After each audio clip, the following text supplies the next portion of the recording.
नमस्कार फ्रेंड्स, तो हमने क्या कहता है 20 नंबर तक के प्रश्न को हल करके बतला देते है ना। तो आज होगा उनसे आगे। तो देखिए प्रश्न क्या कहता है, समझने का प्रयास कीजिए। कहता है त्रिभुज एबीसी में डीई समांतर बीसी और डीई भुजाएं एबी और एसी को क्रमशः डी और ई पर इस प्रकार से काटती है कि एडी बटा डी बी बराबर 4/5। तो ए बटा ई सी क्या होगा? तो मेरे भाई देखिए यहाँ पे ऐसा प्रश्न हमने बताया, ठीक है। तो यहाँ त्रिभुज एबीसी है, ठीक है, ध्यान में रखना। तो एक त्रिभुज का यदि निर्माण करना चाहें तो इस प्रकार से एक त्रिभुज ले लिया, ठीक है। यहाँ ध्यान से देखने का प्रयास कीजिए। ये त्रिभुज है, ठीक है। त्रिभुज का नाम दे देता हूँ, ए है, बी है, सी है। कहता है डी ई के समांतर बी सी, यानी कि ये कहता है मेरे भाई ये जो त्रिभुज है ये बी सी है ना, इसके समांतर एक है डी ई। तो यहाँ पे लिख लिया डी। समझने का प्रयास कीजिए, त्रिभुज समझ लीजिएगा, ऑटोमेटिक आंसर आप जो है कि दे दीजिएगा, ठीक है ना। तो ये हो गया। तो कहता है कि ए सी, देखिए यहाँ पे लिखा ए बी और ए सी पर डी और ई है, बिल्कुल वही है। यानी ए बी पर आपका डी है और ए सी पर आपका क्या ई है, जो बोला वो चीज़ है ना। तो कहता है कि ए डी बटा डी बी, यानी ए डी का वैल्यू कहता है 4। तो यहाँ से ए डी का वैल्यू हो गया 4 और डी बी का वैल्यू कहता है 5। तो ये हो गया 5। आपसे पूछ दिया गया ए से ई, क्या पूछ दिया मेरे भाई? पूछ दिया ए से ई का वैल्यू बता और ई से सी का वैल्यू बता। तो मेरे भाई हमने आपको पहले बताया कि जितना पावर इसको रहता है, जितना पावर ए डी को रहता है, उतना ही पावर क्या रहता है, ए ई को रहता है। हमने आपको शुरू में ही बताया है ना, ए ई को रहता है। तो ये दोनों आपस में इक्वल है। तो यदि ए डी आपका 4 है तो ए ई भी आपका क्या होगा, 4 होगा। उसी प्रकार से डी बी आपको जितना पावर आता है, जितना पावर डी बी को रहता है उतना पावर ई सी को रहता है। तो हम बोल सकते हैं डी बी बराबर ई सी। तो जितना डी बी को पावर है, डी बी को 5 है, तो ई सी भी आपका 5 होगा। यानी मेरा कहने का मतलब ये होगा, आपका ए से ई होगा 4, ए से ई होगा 4, ई से सी होगा 5। यानी जो दिया गया वही आपका राइट आंसर हो जाएगा। तो आपका दिया गया 4/5, तो आपका 4 ए ई बटा ई सी भी हो जाएगा 4/5, यानी कि ऑप्शन नंबर सी करेक्ट हो जाएगा। क्लियर है? तो इस प्रकार से जो है कि आप फटाक से हल कर सकते हैं मेरे भाई। ये सब सब्जेक्टिव में पूछने का चांस रहेगा, ज़्यादा ध्यान में रखना, ठीक है। अब यहाँ ध्यान से देखिए, कहता है नीचे के चित्र में डी ई समांतर बी सी है तो एक्स कॉमन है। देखिए मेरे भाई, बस भाई फिगर दिया गया डी ई समांतर बी सी दिया गया है ना, तो एक्स का वैल्यू ज्ञात करें। तो कोई दिक्कत नहीं, जब फिगर दिया गया तो बस फटाफट बोले ए डी बटा डी बी करना है। तो ए डी आपका 4 है तो 4 लिख दें, और डी बी आपका x - 4 तो x - 4 लिख दें, इक्वल तो इक्वल। यहाँ ए से ई आपका x - 3 है तो x - 3 लिख दें। उसी प्रकार ई से सी कितना है मेरे भाई, 13x, 3x - 19, तो 3x - 19 लिख दें, ठीक है। अब इसको हल करना है, ठीक है। उसके बाद देख लेते हैं कितना आंसर है। तो हल करने के लिए हमने बताया था क्रॉस मल्टीप्लाई गुना कीजिए। तो ये कोना कोनी गुना, इसके साथ ये गुना जाएगा, ठीक है। तो चलिए गुना करते मेरे भाई। 4 से गुना की जगह 4 तो 12x हो जाएगा। कितना जगह मेरे भाई, ये हो गया 12x, ठीक है। और 4 गुना 19 की जगह 19 चौक हो जाएगा 76, तो हो जाएगा 19 चौक 76, माइनस में हो जाएगा बराबर x गुना x कीजिए पहले, तो हो जाएगा x स्क्वायर, फिर x से गुना कीजिए -3 तो हो जाएगा -3x, ठीक है। उसी प्रकार से -4 से x में गुना कीजिए तो माइनस हो जाएगा 4x, ठीक है। उसी प्रकार -4 गुना -3 तो माइनस हो जाएगा 4 या 12। क्लियर है? क्या आ जाएगा 12, ठीक है मेरे भाई। अब इसको हल करना है, क्या करना है, बस हल करना और कुछ नहीं करना, आपका जो है कि आंसर आ जाएगा। ध्यान में रखना। तो बोलिए यहाँ पे एक्स स्क्वायर प्लस में तो पल से मिला दीजिए ऊपर में, देखिए 3x और -3x -4x, तो माइनस का तो जाएगा -7x, ठीक है। और ये 12x और पट्टी जाएगा। चलिए ऐसा करते हैं ना, लिख देता हूँ, ठीक है। एक बार बोलिए यहाँ पे एक्स स्क्वायर, तो एक्स स्क्वायर वही पार में रहने देते, -3x -4x कितना जाएगा मेरे भाई, माइनस हो जाएगा 7x, ठीक है। ये 12x और पट्टी जाएगा तो क्या जाएगा माइनस आपका 12x, ठीक है। प्लस से क्या हो जाएगा माइनस हो जाएगा 12x, बचेगा पट्टी प्लस 12 है ना। ये -76 से पट्टी जाएगा तो प्लस हो जाएगा 76। क्लियर है मेरे भाई। चलिए अब इसको हल करते हैं। चलिए देखिए एक्स स्क्वायर, तो एक्स स्क्वायर हो जाएगा -7x -12x, 12 7 हो जाता है 19, तो हो जाएगा 19x। और ये प्लस प्लस तो दोनों पल से जोड़िए, 6 2 8 हो जाएगा, 7 1 8 हो जाएगा, 88 हो जाएगा, ठीक है। इस प्रकार से बाकी बात यहाँ पे देखिए कुछ नहीं तो 0 बचेगा इस पर में। तो यहाँ इतना बराबर 0 बोल दीजिए, यहाँ भी इतना बराबर 0 बोल दीजिए, ठीक है। क्योंकि सबको क्या करते हैं ना, सबको ये सबको अपर भेज दे, इसलिए अपर में 0 बचे। अब मेरे भाई इसको क्या करना ना, गुणनखंड विधि से बनाना, क्योंकि अभी आंसर आपका आया नहीं। तो गुणनखंड विधि में कहता है फर्स्ट इंटू लास्ट, तो किस जगह 88 है पूरे 88 को 2 खंड में तोड़ना है। ऐसा खंड में तोड़ना है कि जोड़ने या घटाने के बाद 19 पूछ जाए और गुना करने के बाद 88 पूछ जाए, ठीक है। चलिए तो मेरे भाई हमने बोला था कि 88 को जो है ना तोड़ना है, तो 88 क्या कीजिए ना, पहाड़ा ढूंढ लीजिए 1 से 20 तक में किस में 88 है, तो हम बोल सकते हैं कि 11 8 88 है, 11 8 88 है, बोल सकते हैं, बिल्कुल बोल सकते हैं मेरे भाई, 11 8 88 बोल सकते हैं, इनमें से कोई दिक्कत वाली बात नहीं है। अब 11 में 8 घटाएंगे तो बचेगा 3, एक बार 11 में 8 जोड़ेंगे तो हो जाता है 19, यानी कि ये वाला बीच वाला फॉलो कर रहा है। माइनस पुराना है तो सब में माइनस दे दीजिए, नहीं है ना, तो -11 -8। अब यहाँ देखिए एक्स स्क्वायर का गुणा क्या है, बोलेगा 1 है, तो नीचे में 1 दे दीजिए, कोई दिक्कत नहीं भी दीजिएगा तो कोई दिक्कत नहीं, ठीक है। अब आंसर बोलने की पारी आएगा मेरे भाई, तो जो माइनस है उसको प्लस करके बोलिएगा, ठीक है। तो -11 है तो +11 बोलिए, और -8 है तो +8 बोलिए, ठीक है। तो इनमें से एक आंसर आपका दिया हुआ रहेगा, जो है वही आपका राइट हो जाएगा। तो ये 8 है, या क्या 8 है, ठीक है। तो आपका ऑप्शन नंबर बी करेक्ट हो जाएगा, 22 का ऑप्शन नंबर मेरे भाई बी करेक्ट हो जाएगा। बोले किसी को यहाँ तक दिक्कत, कोई कंफ्यूज, कोई दिक्कत नहीं होना चाहिए, कोई कंफ्यूज भी नहीं होना चाहिए, ठीक है। चलिए, हालांकि है दोनों आंसर, लेकिन ऑप्शन के हिसाब से एक आंसर दिया गया तो एक ही माना, ठीक है। चलिए, तो इस प्रकार से जो है फटाक से हमने क्या क्या हल किया, ठीक है मेरे भाई। ये सब सवाल मेरे भाई सब्जेक्टिव में पूछने के चांस ज़्यादा रहेगा, ध्यान में रखना है ना। देखिए नेक्स्ट प्रश्न क्या कहता है, कहता है चित्र में ST और समांतर OR है तो x का मान, तो भाई कोई दिक्कत नहीं है, जैसे बनाया अभी ऊपर में 22 नंबर वैसे ये भी बनाए, क्योंकि समांतर रहता है तो हमने बोले ये दोनों आपस में समानुपाती हो जाता है, तो पहले क्लास में हमने बता दिया है ना। तो बोलिए 4 बटे क्या आ जाएगा मेरे भाई, x - 4 हो जाएगा, बराबर ये हो जाएगा 8 बटा क्या आ जाएगा मेरे भाई, 3x - 11, 3x - 11, ठीक है। क्रॉस मल्टीप्लाई गुना कर दीजिए, 4 गुना 3 की जगह तो हो जाएगा 12x - 4 गुना 11 कर दीजिए, 11 चौके 44 हो जाएगा, बराबर 8 गुना x की जगह तो हो जाएगा 8x - 8 चौके 32 हो जाएगा, ठीक है। चलिए 12x इधर प्लस में है, ये पट्टी भी प्लस में 8x है, ये पार आ जाएगा तो माइनस हो जाएगा, तो 12x में 8x घट जाएगा तो बचेगा 4x है ना, बराबर ये पट्टी -32 है, ये पट्टी -44 है, तो -44 और पट्टी चल जाएगा तो प्लस क्या जाएगा 44 हो जाएगा, क्या जाएगा मेरे भाई +44, तो 44 में से 32 घट जाएगा पट्टी जाएगा ना, तो 4 में से 2 गया तो बोलिएगा 2, यहाँ पे बोलिएगा 4 में से 3 गया तो बचेगा 1, तो ये प्लस में बचेगा, 4 से कटा दीजिएगा 3 बार में, तो x का वैल्यू आ गया 3, तो ऑप्शन देखिए x का वैल्यू 3, यानी ऑप्शन नंबर बी आपका करेक्ट हो जाएगा। बोले यहाँ तक किसी को दिक्कत, कोई दिक्कत नहीं है, ठीक है मेरे भाई। चलिए आगे बढ़े, आइए नेक्स्ट प्रश्न देखते हैं क्या कहता है, समझने का प्रयास कीजिएगा। यहाँ देखिए 24 नंबर प्रश्न क्या कहता है, कहता है किसी त्रिभुज में त्रिभुज की एक भुजा के मध्य बिंदु से तीसरी भुजा के समांतर खींची गई रेखा दूसरी भुजा को क्या करती है, ठीक है। तो सबसे पहले एक त्रिभुज बनाते हैं, उसके बाद समझने का प्रयास करते हैं। देखिए एक कोई ना कोई त्रिभुज है, ठीक है, त्रिभुज का नाम दे देता हूँ, A है, B है, C है, ठीक है। अब मेरे भाई बोला कि किसी भी त्रिभुज में त्रिभुज की एक भुजा, मान लेते हैं त्रिभुज का एक भुजा ये है, ठीक है, ये एक भुजा है, ठीक है मेरे भाई, ये क्या आपका एक भुजा है त्रिभुज का, कोई एक भुजा है, ठीक है। चलिए ये भुजा एक त्रिभुज का है, हो गया AB। कहते एक भुजा के मध्य मतलब बीच, चलिए इसके बीच में कुछ ना कुछ एक बिंदु ले लेते हैं, मध्य मतलब बीच, एक बीच में बिंदु ले लेते, ठीक है। बिंदु से तीसरी भुजा के समांतर, तीसरी भुजा मान लेते हैं, एक भुजा है ना, ये एक भुजा है, ये आपका दो भुजा है, ये आपका तीसरी भुजा, ये आपका क्या है तीसरी भुजा, ठीक है।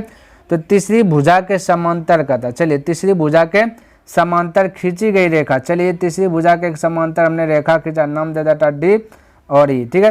तो ये एक भुजा हो गया, ये आपका तीसरी भुजा हुआ, ठीक है, ये आपका दूसरी भुजा हुआ। ध्यान में, तीसरी भुजा के समांतर खींची गई रेखा दूसरी भुजा को क्या करती है मेरे भाई, पूछ जाएगा दूसरी भुजा को करती क्या, ये बता दो। ये देखिए यार, ये नहीं पूछा गया कि दूसरी भुजा को क्या करती है बता, तो कहता है समत्रिभाग करती है, कहता है सम रूप से 3 भाग में बांटती है। दूसरा भुजा देखिए यहाँ पे 1 भाग है और 2 भाग है, ठीक है। कितना भाग है मेरे भाई, 2 भाग दिख रहा है, ये बोला कि समत्रिभाग करता है, तो ये तो नामुमकिन ही लग रहा है, 2 भाग करता है सम रूप से, समान रूप से, ठीक है। तो 4 भागों में बांटते हैं, बिल्कुल 4 भागों में नहीं, 2 भागों, 5 भाग में, ये भी नहीं, सम द्विभाग करते हैं। देखिए 2 भाग में बांट दिया गया, ऐसा E और ऐसा C, तो ये द्विभाग, तो यानी समान रूप से 2 भाग कर देती है, ठीक है। तो इसका राइट आंसर होगा समान रूप से 2 भाग होगा, किसी को दिक्कत कोई डाउट नहीं होना चाहिए, ठीक है मेरे भाई। आगे बढ़े, चलिए नेक्स्ट प्रश्न देखते हैं क्या कहता है, समझने का प्रयास कीजिए। कहता है कि देखिए ध्यान से क्या कहता है मेरे भाई, ये देखिए कहता है किसी त्रिभुज के 2 भुजाओं के, कोई त्रिभुज है, ठीक है, त्रिभुज बनाने दीजिए पहले, उसके बाद समझने का प्रयास करते, ठीक है। कहता है कोई त्रिभुज है, A हो गया, एक B हो गया, एक C हुआ, कहता त्रिभुज दे दिया नाम। कहता है किसी त्रिभुज के 2 भुजाओं के मध्य बिंदुओं को, 2 भुजा के मध्य बिंदु, 2 भुजा, देखिए एक भुजा AB ले लिया, एक भुजा AB, एक भुजा का ले लिया AC, ठीक है, ये 2 भुजा हुआ, ठीक, कितना भुजा, 2 भुजा, 2 भुजाओं के को मिला दिया जाए, कहता है 2 भुजाओं को क्या कर दिया जाए, मिला दिया जाए, ठीक, ये दोनों भुजा को क्या कर दिए, मिला दिए। ये देखिए इसको क्या कर दिए, मिला दिए। मिला दिया जाए तो यह रेखा, बोला ये जो मिला दिया जाए तो नाम दे देते डी और ई, ठीक है। तो यह रेखा क्या होगा, तीसरी भुजा के असमांतर होगा, या तीसरी भुजा के समांतर, या तीसरी भुजा का लंब समद्विभाजक होगा, या तीसरी भुजा के 1/4 होगा। तो मेरे भाई ये जो मिला दिया ना, तो ये जो तीसरी भुजा बची, ये तो पहला भुजा हुआ, ये दूसरा भुजा हुआ यहाँ से यहाँ तक, ठीक है। तो ये आपका हो गया तीसरा भुजा। तो ये जो एक खींचे लकीर, तो ये दोनों आपस में क्या हो जाएगा, समांतर हो जाएगा। तीसरी भुजा की क्या होगा, डी समांतर, यानी हम कह सकते हैं कि डी समांतर जो है कि BC होगा। तो यहाँ पर राइट आंसर होगा ऑप्शन नंबर बी, यानी कि तीसरी भुजा के समांतर होगा। बोलिए यहाँ तक किसी को डाउट मेरे भाई, कोई डाउट नहीं होना चाहिए, ठीक है, क्योंकि इस पर प्रश्न भी हमने बहुत सारा हल किया है ना। चलिए अगला प्रश्न देखते हैं क्या कहता है, समझने का प्रयास कीजिएगा। कहता है कि त्रिभुज ABC की भुजाएं AB तथा AC पर, कहता है कि त्रिभुज AB है, ठीक है। देखिए ध्यान से देखिए, यहाँ पे बना रहा त्रिभुज, ठीक है, ध्यान से समझने का प्रयास कीजिए। ये है त्रिभुज है, ठीक है, A लिख दिया नाम, B लिख दिया, C लिख दिया, ठीक है।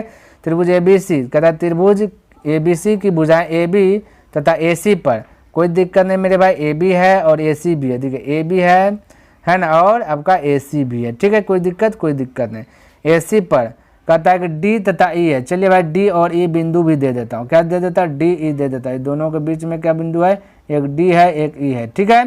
कहता है इस प्रकार स्थित है कि AD बराबर 8 सेंटीमीटर, तो कहता है AD है 8 है ना, और DB है 12, तो कोई दिक्कत नहीं, DB 12 दे दिए।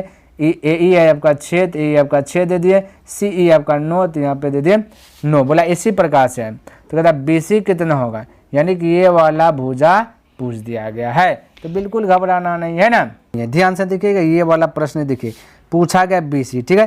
तो एक बात ध्यान से देखिए मेरे भाई, यहाँ पे थोड़ा सा जो है ना एक चीज़ बना रहा हूँ, देखिए ध्यान से इसको फॉलो कीजिए। ये देखिए यहाँ पे इस प्रकार से, ये देखिए ये ADE एक त्रिभुज बन रहा है छोटा वाला, ठीक, क्या बन रहा है, छोटा वाला। एक त्रिभुज बन रहा है मेरे भाई बड़ा वाला, ध्यान में रखना, ये बड़ा वाला A सब B इस प्रकार से। देखिए तो हमने क्या क्या घेरा थोड़ा सा, ABC, यानी कि एक त्रिभुज छोटा वाला बन रहा है, एक त्रिभुज बड़ा वाला बन रहा है, ध्यान में रखना।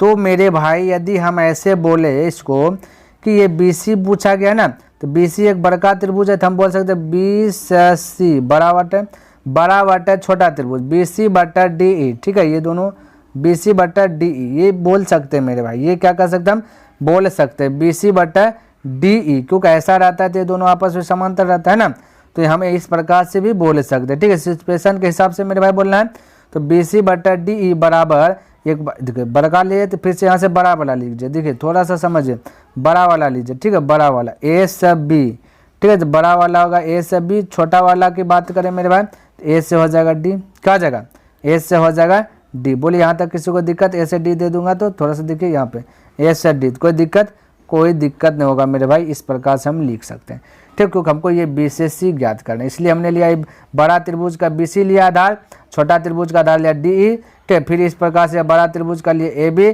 फिर छोटा त्रिभुज का लिए AD, इस सब आपस में क्या होगा, रेशियो में होगा, ये BC बटा DE हो जाएगा, AB बटा AD हो जाएगा, ये दोनों आपस में क्या होगा, ये सब बराबर होगा, ठीक है। चलिए वैल्यू पुट कीजिए मेरे भाई, आपका आंसर आ जाएगा, ज़्यादा दिमाग नहीं लगाना।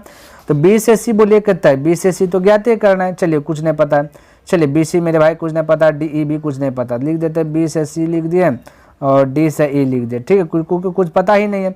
AB तो पता है ना मेरे भाई, A से B देखिए यहाँ से आता है, A से D 8 है, D से B 12 है, यानी टोटल जोड़ दीजिएगा 12 8 20 हो जाएगा, AB का आ जाएगा 20। किसी को दिक्कत, कोई डाउट नहीं होना चाहिए। A से D की बात करें तो A से D 8 है, तो 8 लिख दिए, ठीक है। अब कटा दीजिए, 4 दूनी 8 4 5 6 20, ठीक है। हमें BC चाहिए मेरे भाई, तो BC देखिए ध्यान से, कोना कोनी गुना करेंगे, BC तो BC बराबर, ये इधर से गुना कर देंगे तो हम बोलेंगे 5/2 और DE चल जाएगी पिछवाड़ा में, क्योंकि इसे तो ज्ञात नहीं करना, हमें BC ज्ञात करना था, तो BC बराबर हो गया 5/2 और DE, यानी ये आपका ऑप्शन नंबर C करेक्ट हो गया। तो इस प्रकार से आप फटाक से बना सकते हैं मेरे भाई।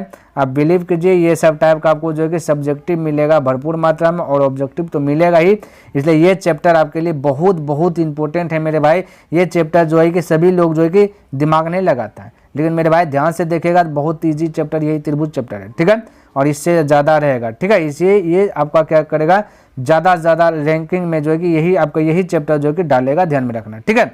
चलिए अगला प्रश्न बढ़े, आइए नेक्स्ट प्रश्न देखते हैं क्या कहता है, समझने का प्रयास कीजिएगा। देखिए कहता है कि त्रिभुज DEF तथा पी क्यू आर में दिया गया है डी, कोण डी बराबर कोण क्यू और आर बराबर है ई, तो निम्नलिखित में से कौन सा सही है। देखिए मेरे भाई, एक यहाँ से देखिए बहुत चीज़ आपका क्लियर होगा। ये जो त्रिभुज डी ई एफ दिया, यदि हम बोले इस प्रकार से डी ई एफ और त्रिभुज पी क्यू आर, ठीक है, तो ये बोले तो ठीक है, ये हम बोल सकते हैं, ये हम बोल सकते हैं, ठीक है, सिचुएशन के हिसाब से ये भी बोलेंगे, लेकिन ऐसा फिक्स नहीं है कि डी हमेशा ऊपर में ही रहेगा। हाँ, यहाँ पे कॉन्सेप्ट क्लियर कीजिए, ऐसा फिक्स नहीं कि ई आपका यहीं रहेगा, एफ का यहीं रहेगा, ये नहीं कि पी हमेशा ऊपर में लिखेंगे, है ना, क्यू हमेशा यहीं लिखेंगे, आर हमेशा यहीं लिखेंगे, ये फिक्स मेरे भाई नहीं है। ये बात ध्यान में रखना, यानी कि ये यदि त्रिभुज है तो त्रिभुज में हमने बोला ए बी सी है, तो हम इसको ए बी सी ऐसे भी दिखा सकते हैं त्रिभुज को, हम ए यहाँ भी ले सकते हैं, बी यहाँ भी लिख सकते हैं, सी यहाँ भी ले सकते हैं। ये बात माइंड में फिक्स कर लीजिए, ए बी सी हम किसी भी स्थान पे ले सकते हैं, यूज कर सकते हैं, है ना। बस फर्क ये है कि सिचुएशन के हिसाब से हम क्या करेंगे, यूज करेंगे, जो कि यहाँ वही वाला सिचुएशन आ गया है, ठीक है, ध्यान में रखना। तो त्रिभुज डी ई एफ है तथा यह पी क्यू आर है, तो यहाँ कोण डी बराबर कोण क्यू बोला, यानी कि कोण डी बराबर कोण क्यू, तो पहले एक त्रिभुज बना लेते, ठीक है, ये समझने का प्रयास कीजिए। यहाँ पे थोड़ा सा कोण डी, ये मान लेते कि ऊपर में डी दे दिए, यहाँ पे ई दे दिए, यहाँ पे एफ दे दिया, ठीक है, तो ये कोण का तुलना ऊपर को वाला कोण का तुलना ऊपर वाला कोण से करेंगे, लेकिन यहाँ बोला देखिए डी बराबर क्यू है, तो इसका मतलब यहाँ पे होगा आपका क्यू। ध्यान से रखना मेरे भाई, ये थोड़ा सा समझिए, यही तो एक कॉन्सेप्ट है जो कि गलत कर देता है बहुत सारा स्टूडेंट। ये होगा क्यू, तो यहाँ पे हो गया, आप देखो तुलना कर दे, कोण डी बराबर कोण क्यू। उसी प्रकार से कौन बोला आर बराबर कोण ई है, तो कोण आर बराबर ई, यानी कि ये साइड में आपका ई है, ध्यान से देखिए ये ई है, तो ये साइड आपका आर होगा, ठीक है। अब जो बच गया वो तो आपको पता ही होना चाहिए, पी है, तो इस प्रकार से बना पी क्यू आर, ठीक है। तो कोण आर बराबर क्या हो गया, कोण ई हो गया। अब बचा क्या मेरे भाई, कोण एफ बराबर कोण पी, जो कि आपका यही पूछेगा, ठीक है। तो निम्नलिखित में से कौन सा सही है, तो बस कोण एफ बराबर पी या कोण पी बराबर एफ, देखिए ऑप्शन नंबर दे दिया कोण एफ बराबर कोण पी, तो है ना, राइट हो जाएगा, यानी कि ऑप्शन नंबर ए हो जाएगा, ठीक है। तो सिचुएशन के हिसाब से प्रश्न को देखते हुए जो कि आपको फिगर को डील करना है ना, हल करना, ऑटोमेटिक आपका आंसर आ जाएगा। तो इसका राइट आंसर 27 का कितना हो जाएगा मेरे भाई, ऑप्शन नंबर ए करेक्ट हो जाएगा। बोले यहाँ तक किसी को डाउट, कोई कंफ्यूज, कोई डाउट नहीं होना चाहिए, कोई कंफ्यूज वाली बात नहीं होना चाहिए। आगे बढ़े, चलिए नेक्स्ट प्रश्न की ओर धावा बोलते हैं मेरे भाई। देखिए ये तो बहुत ईजी, ये चैप्टर आपका ब्रीथ सब पढ़ेंगे ना मेरे भाई, ब्रीथ आया था मस्त आएगा, खूब मिलेगा, ठीक है। तो पहले ये दिक्कत है, यदि दो समरूप त्रिभुजों की संगत भुजाओं में दिया 3:4 का अनुपात है, तो इनके परिणामों का अनुपात, तो मेरे भाई एक बात ध्यान में रखना, जब जब परिमाप पूछे तब तब जो भुजा दिया गया वही आंसर होगा, माइंड में सेट कर लीजिए। तो परिमाप पूछा तो जो दिया गया वही आंसर होगा, दिमाग नहीं लगाना ना, 3/4 ही हो जाएगा, ठीक है। क्यों आया, कैसे आया, नहीं आया, ये सब का डिस्कस करेंगे जब हम पढ़ेंगे वृत्त, क्षेत्रफल, आयतन, ये सब पढ़ेंगे तो वहाँ पे डिस्कस करेंगे। अभी बस ध्यान में रखना, जो मैं बोल रहा हूँ उसको माइंड में सेट कीजिए कि जब जब परिमाप पूछेगा जो आपको रेशियो में दिया रहेगा वही आंसर, तो ऑप्शन ए, इसका आंसर होगा ऑप्शन नंबर ए, ठीक है। चलिए आगे की बात करें तो आगे देखिए प्रश्न क्या दिया गया, समझने का प्रयास कीजिए। कहता है कि एक समबाहु त्रिभुज है, समबाहु का मतलब सब भुजा समान, जिसमें त्रिभुज एबीसी की एक भुजा 12 सेंटीमीटर हो तो ऊंचाई क्या होगा, तो बिल्कुल घबराना नहीं, यानी कि एक समबाहु त्रिभुज है, जैसा कि हम फिगर बनाने का प्रयास कर लेता हूँ, ठीक है। ये समबाहु त्रिभुज है, ए है, बी है, सी है, 12 सेंटीमीटर, तो ये भी 12, ये भी 12, ये भी 12 है, ठीक है। कहता ऊंचाई ज्ञात कीजिए, तो ऊंचाई इस प्रकार से हम बोलेंगे, जैसे ये वाला लकीर गया तो समद्विबाहु त्रिभुज बन गया, क्या बन गया, समद्विबाहु त्रिभुज, दो फांक कर दे, एक और देखिए त्रिभुज यहाँ से यहाँ तक बन गया, और एक त्रिभुज आपका क्या हो गया, ये वाला बन गया, ये यहाँ से यहाँ तक बन गया, ठीक है। तो समद्विबाहु त्रिभुज हो गया। तो हमको समद्विबाहु त्रिभुज से मतलब नहीं, एक साइड का कोई भी यूज कीजिए, ये साइड या ये साइड, कोई बहस वाली बात नहीं है। और ये ध्यान में रखना, जैसे समद्विबाहु त्रिभुज बनता है वैसे जो BC है ये दो भाग में बांट जाता है, क्योंकि यहाँ पे कोई ना कोई बिंदु होगा, जैसे D है तो ये हो जाएगा 6 हो जाएगा, ये हो जाएगा 6, माइंड में सेट कीजिए समद्विबाहु त्रिभुज बा, तो ये BC जो है वो दो फांक हो जाएगा, बराबर बराबर हो जाएगा, तो ये 6 अब ध्यान से देखिए मेरे भाई, ये समकोण त्रिभुज बन गया, क्या बन गया, समकोण त्रिभुज। समकोण त्रिभुज के सामने वाले भुजा कर्ण कहलाता है, बाकी बात ये ऊपर वाला लंब, ये आधार, लंब आधार आपस में अदलता बदलता रहता है, ध्यान में रखना, इसमें कोई दिक्कत वाली बात नहीं। तो फॉर्मूला लगे समकोण त्रिभुज ने पाइथागोरस प्रमेय का, क्या कहता है, कर्ण स्क्वायर बराबर लंब स्क्वायर प्लस आधार स्क्वायर, आधार को ऐसे दिखा दिया, कोई दिक्कत नहीं। अब बोलिए कर्ण स्क्वायर कितना है, बोलिए 12 का स्क्वायर है, तो फटाक से बोलिए 12 का स्क्वायर बराबर लंब कितना है, लंब बोलिए मेरे भाई लंब ए से डी है, चलिए ए से डी ही लिख लेता हूँ, ठीक है, ए से डी लिख लेता हूँ, है ना, प्लस आधार क्या मेरे भाई, आधार 6 तो 6 का स्क्वायर, देखिए आधार, ये आधार आप ए डी भी बना सकते हैं, ठीक है, कोई दिक्कत वाली बात नहीं, ये दोनों पलट जाएगा, कोई दिक्कत वाली बात नहीं है, क्योंकि लंब आधार आपस में अदला बदली होते रहता है। ये माइंड में सेट कर लीजिए, कॉपी में नोटबुक में उतार लीजिए, ठीक है, बहुत कम आएगा, है ना। चलिए अभी इसको हल कीजिए मेरे भाई, ये 12 है तो 12 का स्क्वायर हो जाएगा 144, ये 6 का स्क्वायर हो जाएगा 36, 36 है पर आ जाए प्लस से तो माइनस होगा 36 बराबर बचेगा ए डी स्क्वायर, ठीक है। अब बोले घटाइए तो 144 में 36 घटेगा तो बचेगा 108, है ना, ए डी स्क्वायर है तो स्क्वायर है पट्टी आएगा तो रूट अंदर हो जाएगा, बराबर बचेगा सिर्फ ए डी। अब 108 है, अब इसको इस प्रकार से तोड़ना है, देखिए 2 खंड में इसको तोड़िए, तो 2 खंड में तोड़ना है तो मेरे भाई यदि हम बोले, समझिए ये हम बोले मेरे भाई 3 से कट है, ध्यान से देखिए तो 3 से कट रहा है ना, 3 से कट है, 3 से कट है, 3 तिया 9, 1 बजा 3 6 18, इस प्रकार से हम तोड़ सकते हैं, कोई दिक्कत वाली बात नहीं। 36 का 12 आ जाएगा 6, 3 का 12 कुछ नहीं आएगा, तो 6√3 आपका ए डी का वैल्यू निकलेगा, यानी कि लंबाई 6√3। ऑप्शन नंबर मेरे भाई बी करेक्ट हो जाएगा, 29 का ऑप्शन नंबर बी करेक्ट हो जाएगा। किसी को डाउट, कोई कंफ्यूज, कोई डाउट नहीं होना चाहिए, ठीक है, आगे बढ़े। चलिए अगला प्रश्न देखिए क्या दिएगा, देखिए 30 नंबर प्रश्न क्या कहता है, समझने का प्रयास कीजिए। कहता है कि त्रिभुज एबीसी तथा डीईएफ में AB बटे DE बराबर BC बटे, मेरे भाई यहाँ पे सुधारिए, D नहीं होगा, यहाँ पे होगा E, ठीक है, EF होगा, ठीक है, EF ये दोनों त्रिभुज समरूप होंगे यदि, तो मेरे भाई ये देखिए हम मेरे भाई यहाँ पे त्रिभुज बनाने दीजिए पहले मेरे भाई, है ना, A हो गया, एक B हो गया, एक C, एक त्रिभुज और बना लेता हूँ ताकि आपको समझने में अच्छा लगे, है ना, D हो गया, E हो गया, F हो गया। यहाँ से मेरे भाई कौन A बराबर कौन D है, कौन B बराबर कौन E है, कौन C बराबर कौन F है, ठीक है, ध्यान में रखना। तो मेरे भाई यहाँ से तो हम अंदाज़ा लगा नहीं सकते कौन होगा, तो वो अंदाज़ा लगाने के लिए मेरे भाई ये आपका रेशियो दिया गया, तो रेशियो को फॉलो करना है मेरे भाई, A से B बटा दिया गया D से E, ठीक है, बराबर B से C बटा दिया गया E से F। ध्यान में रखना, एक थोड़ा सा छोटा सा ट्रिक, एक इमेजिंग ट्रिक को आपको जो कि माइंड में सेट रखना। सबसे पहले देखिए कॉमन क्या है, यहाँ देखिए ये साइड में B है, यहाँ भी B है, तो बस खत्म, एक होगा कौन B, ठीक है, और यहाँ देखिए नीचे में E है, यहाँ भी E है, हो गया कौन E, ठीक है, बराबर हो गया कौन B बराबर कौन E होगा, यानी कि ये वाला होगा जो मेरे भाई कॉमन आ रहा है दोनों भुजा में, वही आपका राइट आंसर होगा, यानी कि ऑप्शन होगा कौन B अपॉन कौन B इक्वल कौन E हो जाएगा, कौन B इक्वल कौन E हो जाएगा, यानी कि ऑप्शन नंबर 1 करेक्ट हो जाएगा। बोले यहाँ तक किसी को दिक्कत, कोई डाउट नहीं होना चाहिए, ठीक है मेरे भाई। चलिए आगे बढ़े, आइए नेक्स्ट प्रश्न की बात करें तो यहाँ पे देखिए थोड़ा सा फिगर भी दिया गया। कदा चित्र में BC समांतर D है, तो A से D रेशियो AB, यानी कि A से D, ये देखिए मेरे भाई A से यहाँ पे आपका D है ना, ये है A से D, ठीक है, कलर थोड़ा सा चेंज कर लेता हूँ। कहता A से D रेशियो A से B, यानी A से B, एक छोटका है एक बड़का बोल देगा, ठीक है। तो कहता A से E, यानी से A से E रेशियो, ये x के स्थान पे क्या आएगा मेरे भाई, ये बोल दे x के स्थान पे क्या आएगा, तो मेरे भाई A से E एक छोटका लिए, यहाँ पर देखिए A से D छोटका लिया, ये छोटका की तुलना छोटका से हो गया, एक बार लिए बड़का लिया, है ना, बड़का ले लिया, A से B ले लिया था हमने, यहाँ पे हम भी क्या करेंगे, A से E ले लिया, एक बार बड़का ले लीजिए, A से C ले लीजिए, हो गया ना तुलना, तो A से C right answer option number C हो जाएगा। तो इस समय तो दिमाग ही लगाना नहीं, बस ये देखिए क्या क्या कम कर रहा है, जो ये कम करेगा वो सब हम अप्लाई कर लेंगे, है ना। चलिए ये आपका हो गया राइट आंसर, ठीक है मेरे भाई। चलिए अगला प्रश्न देखते हैं क्या कहता है, समझने का प्रयास कीजिएगा।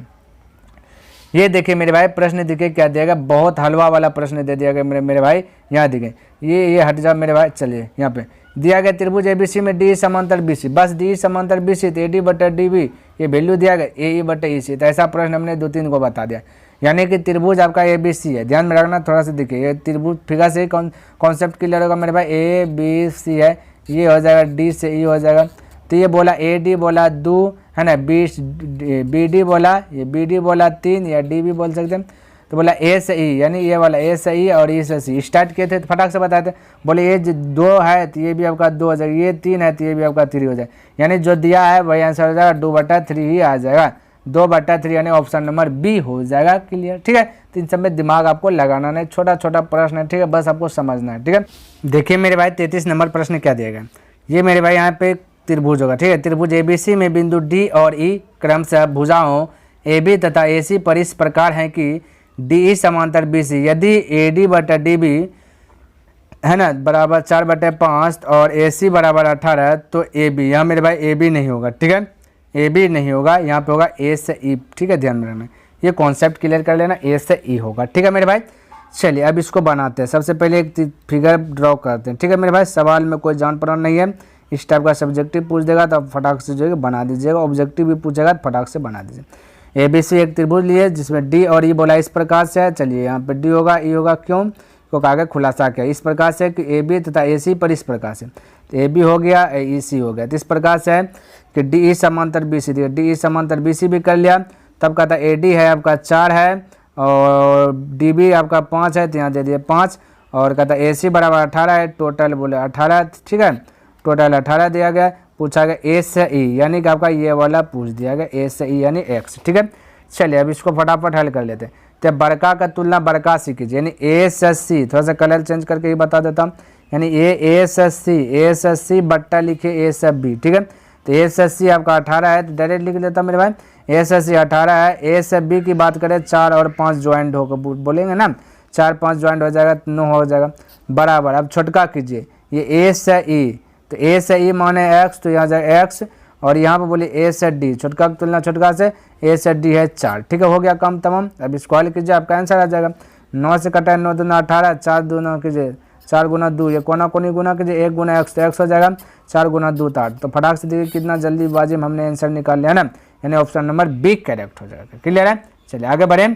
आइए नेक्स्ट प्रश्न देखते हैं क्या कहता है, समझने का प्रयास कीजिए। देखिए दिया गया है त्रिभुज ABC और त्रिभुज DEF के समरूप हैं, ठीक है, एवं क्षेत्रफल ABC बराबर 36 सेंटीमीटर और क्षेत्रफल दिया गया DEF बराबर 49 सेंटीमीटर। तो दोनों त्रिभुजों के संगत भुजाओं का अनुपात, मेरे भाई रेशियो पूछा गया। पहला है आपका 36, दूसरा आपका 49, ठीक है। दूसरा आपका क्या चीज़ मेरे भाई 49, ठीक है। यहाँ पे पूछ देगा क्षेत्रफल। जब भी मेरे भाई स्क्वायर पूछ दे, क्षेत्रफल पूछ दे, तो इसका रूट निकाल लेना है फटाक से, दो दिमाग नहीं लगाना, रूट निकाल लेना, आपका आंसर आएगा, है ना। टोपी बना देना है तो वो आपका क्षेत्रफल आ जाएगा। तो 36 का बाहर आ जाएगा 6, 49 का बाहर आ जाएगा 7, यानी कि 6:7 आपका राइट आंसर आ गया, ठीक है। ध्यान में रखना, यानी 6:7, यानी ऑप्शन नंबर B करेक्ट हो गया, ठीक है। तो इसमें ज़्यादा आपको दिमाग लगा, तो ध्यान में रखना त्रिभुज के संगत भुजाओं का अनुपात पूछा गया, तो क्या हो जाएगा, टोपी बना देना है, बाकी निकाल लेना, आपका आंसर आ जाएगा, ठीक है। चलिए नेक्स्ट प्रश्न की बात करें तो देखिए यहाँ पे दिया है, दिया गया त्रिभुज ABC में DE इस प्रकार से है, AB और AC पर इस प्रकार है कि D समांतर BC इतना बराबर इतना इतना। तो फिर से वही वाला प्रश्न दे दिया, अभी जस्ट 2 प्रश्न पहले किए है ना। चलिए यहाँ 33 नंबर जस्ट किए हैं मेरे भाई, वैसा ही प्रश्न देखिए ये भी लग रहा है। त्रिभुज ABC पहले खींच लेते हैं, ठीक है। ABC खींच लिया, नाम दे देता है ABC, ठीक है मेरे भाई। और कहता है AB इस प्रकार से है कि D समांतर BC, चलिए यहाँ पर होगा आपका DE, ठीक है। ये सब तो आपका कॉन्सेप्ट क्लियर हो जाना चाहिए। AD बोला 1 है तो 1 लिखा, और DB बोला 2 है तो 2 लिखा। हाँ अच्छा, यहाँ बोला A से C 27 है, यानी यहाँ से यहाँ तक 27 है। पूछा गया क्या मेरे भाई, E से C पूछ दिया गया, यानी ये नीचा वाला पूछ दिया, जो पूछा उसको X मान लेना, बस नीचे वाला का तुलना नीचे वाला। तो बोलिए 27 तो 27, बड़ा त्रिभुज का तुलना बड़ा त्रिभुज, यहाँ A से C का तुलना कीजिए A से B से, ठीक है। A B जोड़िएगा 2 1 हो जाएगा 3, तो 3 लिख लिए। और यहाँ E वाला बोला, ठीक है, तो E से C आपका X है, यहाँ E साइड का लीजिए, वो वाला हम पूछ देगा ऊपर वाला ना, तो ये कहता है मेरे भाई 2, तो यहाँ 2 ले लीजिए, ठीक है। हाँ लिखिए 3 से कराए 3 नंबर 27, 9 गुना कीजिए 2, X गुना 1, तो X बराबर 9 दूना 18, यानी कि ऑप्शन नंबर B करेक्ट हो जाएगा। बोले किसी को डाउट, कोई कंफ्यूज नहीं होना चाहिए, कोई डाउट नहीं होना चाहिए, ठीक है। चलिए अगला प्रश्न देखें क्या कहता है, समझने का प्रयास कीजिए। ये मेरे भाई देखिए, कहता है कि किसका कथन यह है कि 2 समान कोणिक त्रिभुजों में उनकी संगत भुजाओं का अनुपात सदैव समान होगा। कौन कहता है, कहा है कि 2 समान कोणिक त्रिभुजों में उनकी संगत भुजा जो है कि संगत भुजा का अनुपात जो है कि सदैव जो है कि आपस में क्या होगा, बराबर होगा। किसने कहा है मेरे भाई, ये ध्यान में, किसने कहा, तो आपका मेरे भाई थेल्स का कहना है। क्या कहना है, थेल्स का कहना है कि 2 समान कोणिक त्रिभुजों में, है ना, यानी 2 समान कोणिक त्रिभुज है, ठीक है, ये थेल्स का कहना है, ठीक है। कहता है समान कोणिक त्रिभुजों में उनकी संगत भुजाओं का अनुपात सदैव समान होगा। तो ये त्रिभुज है ना, कोई सा भी त्रिभुज हो सकता है, तो ये आपका थेल्स ने कहा है, ध्यान में रखना, ठीक है। चलिए आगे बढ़े। आइए नेक्स्ट प्रश्न देखिए मेरे भाई, ये देखिए 2021 में पूछा गया। तो बस देखिए मेरे भाई, ये समांतर समांतर सब दे दिया गया, तो ये इसको नहीं भी पढ़िएगा तो कोई दिक्कत नहीं है। दिया गया त्रिभुज ये LM समांतर FG, तो ये दिया गया FG LM, ठीक है। तो बस इसको हल करना, बस अनुपात में कीजिए मेरे भाई। तो यहाँ पर देखिए EL आपका कुछ नहीं दिया गया, LE तो यही पूछा है ना। तो यहाँ पर आप x भी बोल सकते, कोई दिक्कत नहीं। x बोलेंगे तो x का वैल्यू आएगा, x बटे बोलिएगा 7/2 बराबर हम बोल सकते 1.8/5.4। ऐसा प्रश्न हमने बहुत सारा बताया, ठीक है। दशमलव से दशमलव उड़ेगा, 18 3 54 कटेगा, कोना कोनी गुना, ये 3 से कटा दीजिए पहले, 3 दूना 6 कटेगा, 3 चौक 12 कटेगा, एक स्थान पर के बाद दशमलव तो दशमलव हो गया कम तमाम। अब 1 गुना x की जगह x हो जाएगा, 2.4 गुना 1 की जगह 2.4 आ जाएगा। फटाक से आंसर बोल दीजिए ऑप्शन नंबर बी करेक्ट है। क्लियर है? किसी को डाउट, कोई कंफ्यूज, कोई डाउट नहीं होना चाहिए, कोई कंफ्यूज नहीं होना चाहिए, ठीक है। 38 नंबर प्रश्न देखिए क्या दिया गया, समझने का प्रयास कीजिएगा मेरे भाई, बिल्कुल आसान है ना। कहता है, थोड़ा सा कलर चेंज कर लेता है ना, कि किसी समकोण शीर्ष से कर्ण पर खींचा गया लंब, है ना, शीर्ष से कर्ण पर खींचा गया लंब त्रिभुज को जिन दो भुजाओं दो त्रिभुजों में विभक्त करता है वे क्या है, वे आपका समरूप है। वे क्या है, समरूप है, ध्यान में रखना, ये माइंड में सेट कर लीजिए, ठीक है। चलिए आगे की बात करें तो देखिए यहाँ पे फिगर दिया गया। कहता है यदि किसी त्रिभुज में, त्रिभुज ABC में DE आपका DB 5 है, चलिए D से B दे देता हूँ, D से B दिया 5, ठीक है, लिख दिया। और BC दिया गया 7.5, यानी यहाँ से यहाँ तक आपका दिया गया 7.5। कहता है कोण A का समविभाजक है, कोण A को 2 भाग कर दिया गया, कोई दिक्कत नहीं। तब कहता है AD है, समविभाजक AD है तो AD ये दिया गया ना, तो कहता है AB यहाँ बट्टा होगा, ठीक है, क्या होगा, AB बट्टा होगा, ठीक है, ध्यान में रखना। तो AB बटे AC है, ठीक है। चलिए इसको हल करना, AB बटे AC बराबर खोजना है क्या होगा, ठीक है। तो पहले देखिए कॉन्सेप्ट को क्लियर कीजिए मेरे भाई, ये थोड़ा सा इसको ऊपर भी नहीं आ रहा है, नीचे भी नहीं आ रहा है, चलिए समझने का प्रयास कीजिएगा। ये आपका दिया गया 5 है, ये टोटल आपका क्या है मेरे भाई, ये टोटल आपका 7 है। ये DC की बात करें तो मेरे भाई 5 में ये DC आपका DC निकालने का प्रयास करेंगे 2.5 आएगा, क्योंकि दोनों को जोड़िएगा तो 7.5 हो जाएगा। यह दिया गया ना BC आपका 7.5, तो D से B हो जाएगा 5 और D से C हो जाएगा 2.5। चलिए ये हो गया काम तमाम, आपका आंसर आ गया। देखिए मेरे भाई A से B, एक बार ये वाला त्रिभुज लीजिए, एक बार ये वाला त्रिभुज का अनुपात कीजिए, तो बोलिए A से B बटा A से C, हालांकि यही पूछा गया, बराबर हम बोलते B से D बटा D से C, यानी B से D। चलिए B से D क्या दिया गया लिख लेते फटाक से ना, B से D दिया गया 5 हो गया और D से C 2.5 होगा, 2.5 होगा, ठीक है। चलिए अब इसको हल कीजिएगा तो 2.5 5, यानी ये हो जाएगा, यानी कि AB बट्टा AC आपका राइट आंसर होगा 2। फटाक से बोल दीजिए 2, ठीक है, तो दिमाग नहीं लगाना, तो जो बोला वही चीज़ हमने क्या क्या किया, ठीक है। चलिए अगला प्रश्न की बात करें तो देखिए यहाँ ध्यान से मेरे भाई, ये देखिए रूल नियम कंडीशन सब चेंज हो गया। अब पढ़ेंगे त्रिभुजों के समरूपता की कसौटी, ठीक है। चलिए देखिए प्रश्न क्या कहता है, समझने का प्रयास करिए। कहता है त्रिभुज ABC में कोण A का समद्विभाजक, कोण A को समद्विभाजक 2 फंक गया, कहता है AD है, तो कहता है सम्मुख भुजा BC से D पर मिलती है, अगर BD 2.5 तो AB 5 तो AC 4.2 तो DC क्या होगा। मेरे भाई सबसे पहले क्या करता है, फिगर बनाने का प्रयास करता है, उसके बाद सबसे पहले आपका कॉन्सेप्ट क्लियर करना चाहता हूँ, है ना। चलिए हमने क्या क्या फिगर बनाया, ये आपका A है, ये आपका B है, ये C है। समद्विभाजक क्या A को, यानी कि A को 2 भाग में तोड़ दिया, तो इस प्रकार समद्विभाजक हो जाए, ये हो गया आपका D, ठीक है।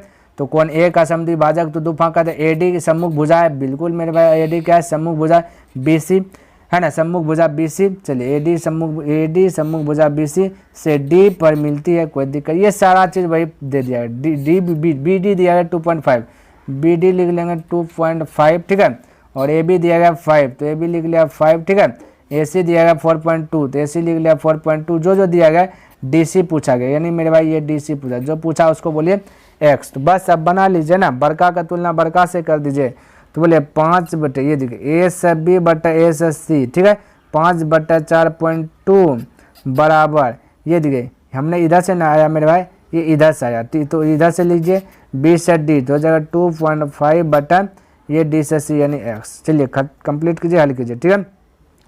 5 से कट जाएगा 5 बार में, नहीं 0.5 में, ठीक है, 0.5 में क्रॉस मल्टीप्लियर गुना का X बराबर, ये देखिए गुना कीजिए, 5 गुना 10 हो जाएगा, 5 चौके 20, 20 से 21 हो जाएगा, ठीक है। 2 अंक के बाद दशमलव है, क्योंकि 1 अंक इधर है 1 अंक इधर है, 2 अंक, तो ये 2 दशमलव को 0 नहीं गिनते, यानी कि 2.1 आपका राइट आंसर होगा, ऑप्शन नंबर एक करेक्ट हो जाएगा। 40 का ऑप्शन नंबर मेरे भाई एक करेक्ट हो जाएगा। क्लियर है? कोई दिक्कत, किसी को कोई कंफ्यूज नहीं होना चाहिए। ठीक है, तो मेरे भाई उम्मीद करता हूं कि जितना भी प्रश्न मैंने बताया सभी प्रश्न आपको जो कि अच्छी प्रकार से जो कि समझ में आ गया होगा।